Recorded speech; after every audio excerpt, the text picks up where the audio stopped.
In this video, I'll show you how to use your iPad's Notability app as your Elmo or document camera. First, of course, you're going to go to the Notability app.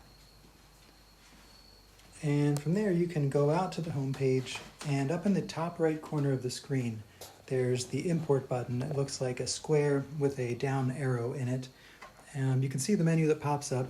If you have the document you want to use in Google Drive, you can go straight to Google Drive and grab a Google Doc, a PDF, a slideshow, a spreadsheet, whatever you have there that you want to use. I'm going to show you how to use the document scan, but just know that no matter where you get the document, from Google Drive or from scanning it yourself, the instructions will be the same once the document is in Notability.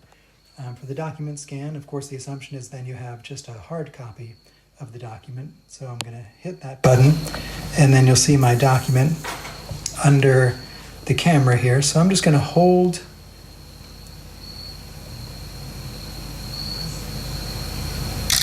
and there we go. I held the camera as still as I could while the document was in view, and you saw the blue that hovered over the image. So that's Notability trying to find the document.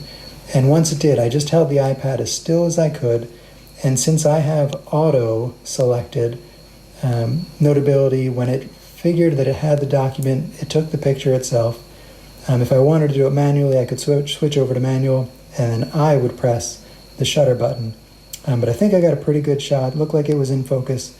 So I'm not going to cancel over on the left. Instead, I'm going to click Save. If you think you ever might want to print this or send it to people, you might want to do a PDF. I like bringing these in as images, and I'm going to show you a couple extra skills there. So I'm going to choose image.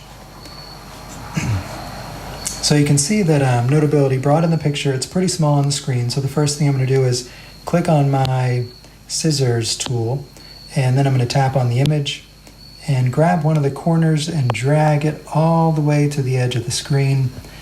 You can see it did in fact get a pretty good picture, so I'm going to keep that, but I do want to crop out, since I want this to fill the screen as much as possible. I'm going to crop out a lot of that white space by pressing crop from that top row, and then I'm going to drag in the top right corner, I'm going to drag in the bottom left corner, and then if I think I got it there, I'm going to hit that blue check at the bottom of the screen. And then I'm going to do the same thing I did before. I'm going to put this up in the top left corner and drag the bottom right corner all the way out so that fills the page. So now I know the picture's as big as it can be. I'm going to come off of the scissors. Oh, I should show you one more thing. If for some reason you took this picture and it was upside down, I can grab off on the right side of the screen. You can kind of see half of the little circle there that has arrows in it. I can grab that circle and rotate the document if, like I said, if it does come in upside down. Of course, we know that it didn't, but sometimes you do have documents that scan upside down. But now that I have all that straightened out, I'm going to switch over to my pencil tool. I'm going to tap on the pencil again to choose a different color, and then again to choose the right thickness. And of course, you can play with this. If I'm not sure if I got it right, I can just write a little bit and undo it if I want to change any of those factors. The last thing I'm going to do before I start writing is I'm going to start with number 1. So I'm going to pinch out. I don't know if that's a term, pinch out, but I'm going to pinch out to have the students see only the problem that I'm working on, so that is fully filling their screen. This is a nice advantage over an actual document camera where the zooming can be pretty tricky. So now I can start doing my math. And once you're finished with one, you can either just slide over to the next one, or you can zoom back out to show the kids exactly where you're headed, and then just work on number 2. If you wanted to add additional pages, up in the top right, there's a plus symbol.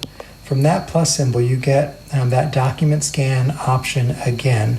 So you can take another picture if you want. If you had a multi-page document that you normally do under your Elmo or document camera.